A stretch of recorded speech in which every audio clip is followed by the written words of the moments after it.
সারা দেশের মানুষ নাকাল খরতাপে, এর সঙ্গে যোগ হয়েছে অস্বাভাবিক লোডশেডিং। আর এই চিত্র শহরের চেয়ে গ্রামে আরো ভয়াবহ।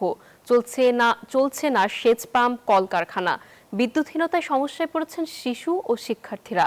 হাত পাখা আর মোমবাতি তাদের একমাত্র ভরসা। বিদ্যুৎ বিভাগের দাবি, চাহিদার তুলনায় সরবরাহ কম থাকায় লোডশেডিং দিয়ে সমন্বয় করা হচ্ছে। ঘুরছে না পাখা, বাসাবাড়ি আর হাসপাতালে হাত পাখা শেষ সম্বল। পড়ার টেবিলে শিক্ষার্থী, নাই বিদ্যুৎ। মোমবাতি জ্বালিয়ে পড়ার চেষ্টা।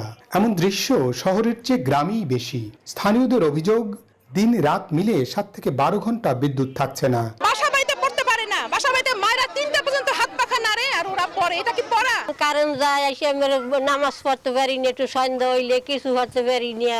এই জায়গায় বিদ্যুৎ থাকে না আর আমাকে অনেক কষ্ট হয়, কোনো ফ্যান নাই বা বাচ্চা নিয়ে অনেক কষ্ট হয়। কারখানা মালিকদের অভিযোগ, মেশিন প্রস্তুত করে উৎপাদনে যাওয়ার আগেই বিদ্যুৎ চলে যায়। 200-র বেশি সার্ভিস ও ফিচারে লেনদেনের সব বিকাশ অ্যাপে সম্ভব।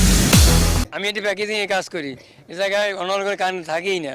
জেনারেটর চালাইলেও কারেন্ট দিয়ে আমার মেশিন সম্পূর্ণ চলতে না, ওয়ার্কার নিয়ে বসে থাকা লাগে। এবং তারপর রাত 10টার দিকে যখন বাসা যাই পুষি 11টার পর থেকে রাত 12টা, 12:30, 1টার পর কারেন্ট থাকে না। অসহায় পল্লী বিদ্যুৎ কর্তৃপক্ষ।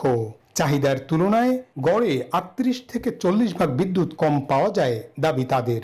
চাহিদা এবং সরবরাহের মধ্যে কিছুটা ঘাটতি থাকায় লোডশেডিং করে আমাদের লোড ম্যানেজমেন্ট করতে হচ্ছে। গতকাল রাত 12টার যে তথ্য, সেই অনুযায়ী আমার বরিশাল পল্লী বিদ্যুৎ সমিতি 1-এর চাহিদা ছিল 78 মেগাওয়াট এবং আমরা সরবরাহ পেয়েছি 48 মেগাওয়াট। তাতে গড়ে 38 থেকে 40% আমাদের লোডশেডিং করতে হয়েছে। শহরেও একই অবস্থা, চাহিদার তুলনায় বিদ্যুৎ সরবরাহ কম। দাবি বরিশাল ওয়েস্ট জোন বিদ্যুৎ বিভাগের।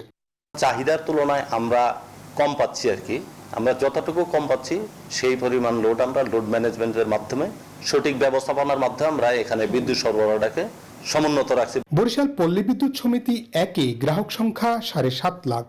অন্যদিকে ওয়েস্ট জোন অঞ্চলে বিদ্যুৎ বিভাগের গ্রাহক 2,40,000।